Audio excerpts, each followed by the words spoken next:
Hello there, the internet. Welcome back now after an incredibly uneventful Richmond weekend. Not necessarily a bad thing. I want to make that clear right out of the gate. Not a bad thing that it was an uneventful weekend, but I feel like this is going to be a shorter episode because the truck race. You watched the truck race, right? I Oh, watched that's about like right. half of it. Because you took a nap. So That's right. Okay. yeah, I mean you can probably tell with the nap how that race went. So Yeah. Chandler Smith rolled into Richmond and said, "I'm here to kick ass and chew bubble gum, but I'm all out of bubble gum." and at the end of the race, he found his bubble gum. Yeah. Because goddamn, that man, He had a 176 laps led of the 250, which is insane to me. yeah, that's insane. Because I mean, he pretty much only led the laps that were probably under caution or pit stop cycle. Chandler But even Smith? then, yeah, Because I didn't see anything on the truck race, but I don't know. I'm pretty sure it just looks like he was just out front no matter what. yeah, Because woof. And then you can also tell it was a clean truck race because just going down the finishing order, I think only one truck didn't finish the race, and it was because of an accident. So only yeah, one accident the whole race took out one truck. So there's actually a chance everybody could have finished the race, which is also insane. yeah. 35 trucks, but I think Dean Thompson had damage, so I think he was kind of on and off the track. I mean, it still shows running, which means everybody Yeah. will one finish. So like that's That's impressive. haven't seen that happen this year in the truck series. Usually these There's like deform 10 or into 12 cars out. yeah. Usually they deform into just absolute madhouses at the end of these races, but they kept it all together, and so you know what? Good for them. Yeah. So I Yeah. guess the burning question I have is, was it just hard to pass? Because it's interesting that Chandler Smith was able to be that dominant. Just looking at the numbers. It's kind of hard to say because, like I said, I probably watched like half of it, but I think if you're just able to get up front, and you kind of saw it with the cup race, once he kind of got up front, you had that clean air, you were able to just take off. So, Yeah, because who was it? Chastain. Chastain led every single lap in stage one, yeah, and then it looked like Logano was going to do the same thing until the end of the stage two. yeah, yeah. It pretty much looked like the same thing, and then towards the end of stage two, he kind of got caught by was it Harvick or was it I Larson? think it was Larson Yeah, I think it was Larson. because and that was what got Logano last week at Michigan too. It looks like he was able to take off and just run away from everybody, but then once he was out front too long, he would just disappear. Like all the speed from the car would just vanish. And Yeah. so, and that's what bit him in stage three too, because he was able to launch off and get rolling, and then very late into the run, Harvick was able to track him down, pass him, and then everybody else tracked him down and passed him. God, he ended up sixth because of how much he Jesus. fell off. Yeah, and Which isn't too bad, but still, for a car like that, led kinda over half sucks. the race. Yeah. 222 laps, which is just over half the race. But and you saw today, it wasn't impossible to pass. What I learned from the race today for the Cup race was that it wasn't easy to pass by any means, but it wasn't impossible because there was a lot of swapping around, like mid pack and the back of the pack. But if you were up front, you were sitting pretty if you were up front. Yeah.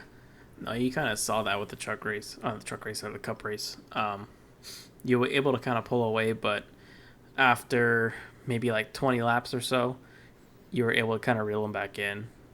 Just with like all that, not just the dirty air, but I think just the tire wear in general too. Yeah. So I did take a couple notes. This is probably going to be our record short episode, so I'm trying to like make things up on the fly to have an episode that's longer than 5 minutes. But I want to talk about what the hell happened to Stenhouse in stage two when he went and almost wiped out Truex. Like that was, Yeah. I feel I like don't that's know. just, you can't even blame the spotter on that. That's just Stenhouse making a decision to be like, I'm coming in too hot. Let me pull up the track. And then sitting there was poor old Truex. Yeah, and then he's lucky he didn't take him out. I mean, what's funny enough is that that's like the second time that Stenhouse has hit Truex in the same corner at Richmond. I don't know if you remember like I think it was 2019 when Stenhouse spun out Truex while he was leading. I don't remember that off the top of my head. No. Oh, well, it was kind of like almost the same situation. Like, I think Stenhouse just like drove it in too deep, and then he just took out Truex while he was leading. Um, but in this circumstances, like he just missed the pit box, and then he just said like, "Screw it, I'm just gonna drive out and drive back onto the track." But I mean, regardless, he was gonna get hit with a penalty because he drove over that box cone. Actually, that's the point I was coming to get to right now. Actually, if you watch the replay from the overhead, if Truex wasn't there, it wouldn't have been a penalty because he didn't hit the box until he hit Truex. Truex threw him back down the track, and that's when he ran over the box. Because if you go back and you look at the overhead, he realized he was coming too hot, aborted the pit stop, and then he hit Truex. And when he hit Truex, I knocked the car back down just enough that he ran over the orange box, and that's where the penalty came from. So if Truex had been running in the high line or not been there at all, it would have been penalty averted because he had enough room that he would have missed the yellow box. He would have just had to. He would have lost time on the track, but there wouldn't have been a penalty because he would have missed the box. And that's also what I thought was kind of interesting about that whole thing is that's just like, it's the perfect example of wrong place, wrong time for Truex, and it was just unfortunate for Stenhouse that's really what ended his day because they were on a certain strategy that probably, if it had worked out, could have been interesting to see it play out. But the fact that he ran over Truex and then ran over the yellow box, it pretty much ended his day right there. Yeah, and I think it's also kind of hard to kind of call that right when it happens because if you're in Stenhouse position, like you're committed to pitting, and then like you realize that you're not going to make it, you only have so much time to kind of react to that to either just commit to it or just bail out. And he chose bail out, so it's like you can't even really blame a spotter or anything because it's like it happens so quickly and so suddenly that obviously Truex isn't ready for him to just suddenly turn right back up the track, and obviously Stenhouse, he thinks he has a big enough gap that maybe I can slide up here really quick. I don't think he's looking in his mirror at that point. He's thinking, oh shit, I'm gonna miss the pit road. Obviously the spotter's not saying anything because the spotter's sitting up on the roof, be like, all right, we're pitting. Suddenly we're not. Then, like Truex is thinking the same thing. Like he's thinking like, oh, they're gonna pit, so I'm just gonna run the bottom line, and then last minute he just comes out and boom. Yeah, and it's such a tight corner there too. So it all happens so fast, and it's a really tight corner. So you can't really blame anybody there. I mean, you could put blame on Stenhouse because he did come in really hot, but at the same time, it's like you have like a 2 seconds to make your decision, and this man chose to try to avoid a penalty, which would have helped him. So I'm pretty sure his thought process in that 2 seconds was a lot like what I was saying, where I can either abort this pit stop, come around and just lose time, or I can commit to the pit stop and have to come back in and lose laps because of a penalty. And so he was choosing to lose time. It was just unfortunate that Truex happened to be there when he pulled up. Yeah. Yeah, it's just kind of one of those racing deals. It was just weird, just to kind of see him just pull out and then hit Truex. But luckily, he didn't damage him that badly. I think he only hit like the door of his car. I was kind of worried that he hit like the rear of the car and it might have just like messed up that toe because I mean he hit him pretty good. Yeah, but he hit him square, which was good. Like he hit him square on the door, so I think that's just what bounced him off because that's what we were both worried about was had he cut down his tire or not. Yeah, because you kind of heard like the onboard just like a smack. Little door go crunch. Yeah. Speaking of Dorgo crunch, the whole Chastain thing. Yep, I'm glad we're on the same page. Chastain strikes again. You know what? You know what's funny? I brought this up to you earlier, but Kyle Busch started running better after he got punted by Chastain. Yeah, which is funny because like he was like 16th, 15th, and then after that wreck, he just Top came 10, to life. Baby. Yeah. Maybe just made him mad. I don't know. But what happened to Chastain after that he ended up so far behind? I think he just got caught a lap down because after that, he just kind of faded. Who was gone after that? I'm confused as to what happened there because it's like everybody kind of got away from the accident. So I was like, oh, okay, whatever. Like, no, not too much harm was done. It Yeah. somehow helped Kyle Busch, but wasn't ready to look at the scoreboard and see Chastain like a lap down Yeah. after That's that. like the second week in a row for them too. Yeah, because he finished 18th today, which actually isn't terrible, but he finished 18th. I think he was like 2 laps down or something like that. I would say Yeah. like, for their standards though, it's kind of No, bad. it's really bad for their standards, but woof. And that's God. I don't know what he was. He wasn't even really in a lane. I mean, I guess there are no like lanes on a racetrack, but there's he different just forced lines. His way through. Yeah. In my opinion, he just kind of forced his way through and hope for the best, and that he can make it stick. But Turned himself around. Obviously, it didn't work out that well. Nah, So. I don't know what Truex's door is made out of though, but like he survived the shot from Stenhouse, and then he killed Eric Jones's car because Eric Jones went up the track and hit Truex pretty much in the same place as Stenhouse, and Eric Jones was done for the day. Honestly, it's got like that uranium or some shit on the Yeah, side of that door. He finished 7th. Martin Truex finished 7th after all that. Yeah, Fucking murdered Which Eric ca- Jones and finished 7th. which helped out his points because he's only like 26 points away from Blaney. Yeah, but he was 19 going into it, so it actually... Oh, it did. Oh, Yeah. Well, he didn't lose too much. It's because I think Blaney had more stage points throughout the race, and so he was running better than Truex was at the beginning, and so those stage points is what made the difference. And so while 26 isn't a huge gap, it's worse than 19 points, so we still lost ground on Blaney. Yeah, but I think you still need a win to get in. So Oh, no, 100%. And there's one spot left. And so Truex and Blaney are going to be just absolutely pounding each other at the Glen. And then if we get a new winner, they're done. Like, if we get a new winner, both Blaney and Truex are out. yeah, And we the still have thing 2 is, races like, left. they gotta think about it too. It's like you're going to Watkins Glen. I mean, Truex is pretty good there, so he has a good shot. Yeah, but Toyota hasn't been good on the road courses this year.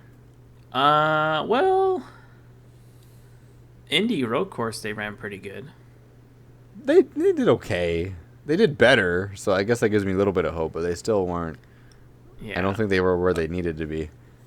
Yeah, we'll see. But I mean, Truex has always been good at Watkins Glen, so we'll see. I mean, that's probably something that's going to boost his confidence. But if Truex wins, that's going to hurt Blaney because he's in a must-win situation at Daytona. I mean, he's good there. I mean, But- even in a must-win, he might not even make it because if Blaney wins, okay, let's say in this scenario, because Blaney's also really good at the quote-unquote plate tracks. I'm still going to refer to them as the plate tracks, even though we don't run the plate anymore. But if They're plate Truex, tracks. yeah, they're plate tracks. If Truex goes to the Glen and he wins, and then Blaney goes to Daytona and he wins. Now it comes down to whatever the regular season points were, doesn't it? Like, if we get 17 winners, how do we decide who gets the boot? Is it just whoever's highest in points? Because if that's the case, I think Truex has the upper hand. Well, Blaney's battling for the regular points with Elliott. So I mean, if it comes down to wins, or if they both have wins, Blaney will definitely be in.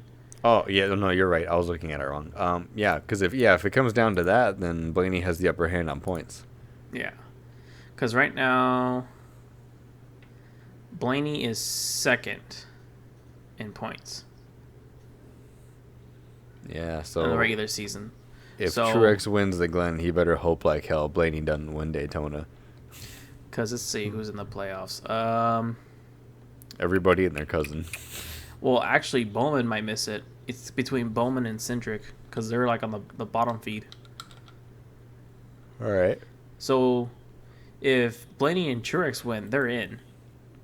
But Okay, so they would both be in. yeah, Where are my standings? actually, no, it might be Kurt because Kurt's 20th in the regular points. That opens up my other topic of discussion. Let's say by some other random occurrence, we don't get new winners. We get a repeat winner at the Glen and we get a repeat winner in Daytona. and either Blaney or Truex point their way in, just depending on how they run. What happens with Kurt now? Because Kurt is in the playoffs. He has a win. But there's a chance he just doesn't come back. And so what the hell do we do there? That I do not know. Because honestly, I thought he would be back by like at least 2 races. I think a lot of people thought he'd be back. But apparently this is a lot more serious than we thought. And so now the big problem is... actually, hold on. Possibly have 2 openings. Because do they put him? Are they just waiting for the playoffs to put him back in the car, or are we giving somebody Ty Gibbs a waiver? Like, because he's locked into the playoffs, he has a win. Ty Gibbs is going for the Xfinity series, so there's no. Well, no.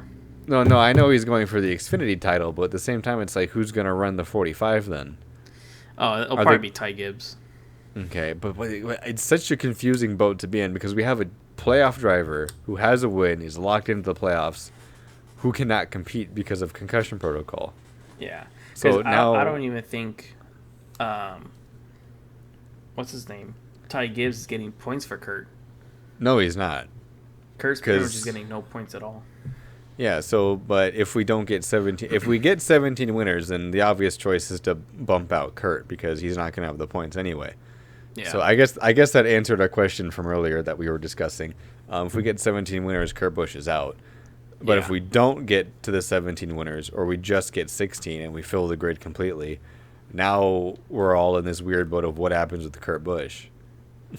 Well, okay, so now I'm looking at... Okay, now I see. So I'm looking at the point standings. So if we get 2 more different winners, Bowman is out.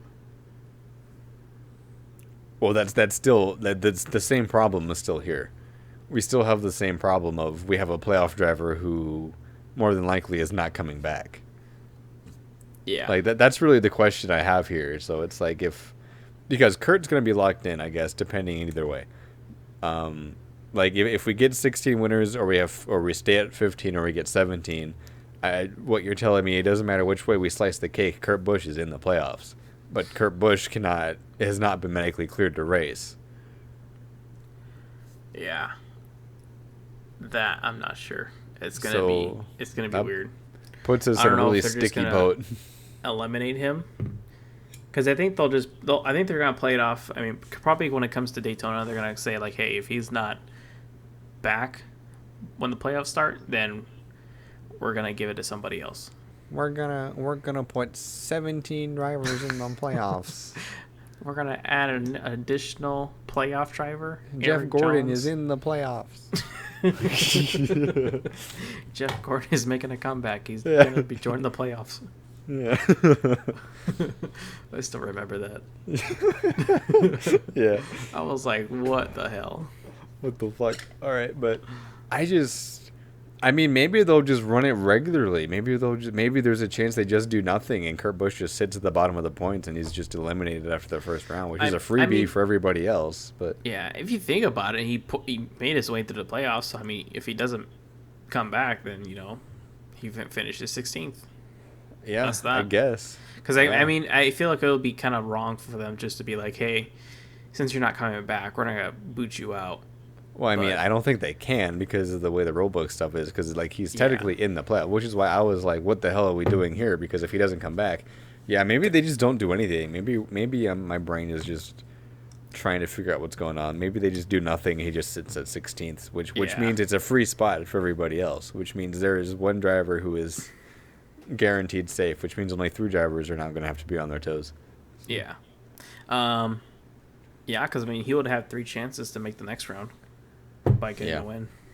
So, because let me see I know the playoffs, the 6th round of 16 is gonna have Kansas, Bristol, and I forgot the first one. Oh, Darlington. So you got Darlington, Kansas, and Bristol. All right. Oh, so Kansas is the second race. I'm trying to find my shit. Yeah, Darlington, Kansas, and Bristol. And this will be the first time we're at Bristol on the pavement, too, so that'll be interesting to see how that runs. Yeah. Because I know everybody's been antsy about next gen back on the Bristol surface. Back on short tracks in general, but Richmond actually wasn't terrible. It wasn't that bad. No, Which it kind of wasn't. gives me a little bit of hope. Let's see. Darlington, I feel like it was a pretty decent race. Yeah, I feel like I don't know. My main concern is just the Kurt Busch situation, but I guess there's a free spot now. Only three drivers instead of 4 drivers now have to be on their toes coming into Darlington. Yeah. I think it just depends on how the points play out. Because, I mean, if he's not racing, he's losing more points. Yeah, so I guess we'll have to just wait until Daytona to see what happens because we still don't know what's going to happen. Like, if we get a repeat winner at the Glen and a new winner at Daytona, it changes nothing. If we get no new winners, it changes nothing. And so really we have to look out. I guess the real thing we have to watch out for is if we get a new winner at the Glen and at Daytona. That's when we're going to have to make the decision of, okay, well, now how the fuck do we do this? I feel like we're not going to get a new winner at the Glen. But, I mean, I could be wrong. Because, I mean, now that you've said it, we're going to have a new winner.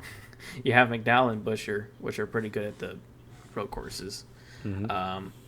So there's 2 right there. I mean, I don't know. It just depends on how it's going to play out.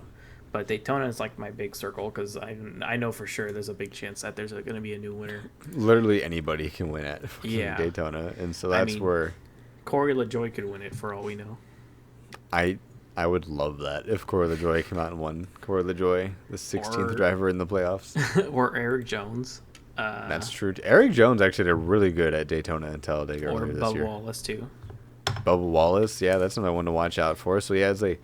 Yeah, you're over here saying I don't think we're gonna get new winners. But the odds are pretty high that we're gonna get a new winner, simply because it's the Glen and Daytona. Yeah, well, the Glen is gonna be a hit or miss. I feel like we're either gonna get a repeat winner or we're gonna get a new winner. But Daytona for sure. Daytona for sure. We can definitely get a new winner at Daytona, just because there's way too many drivers who are really good at that style of racing that haven't won yet this season. That we can definitely pull something out of our hat. Yeah. No, yeah, for sure.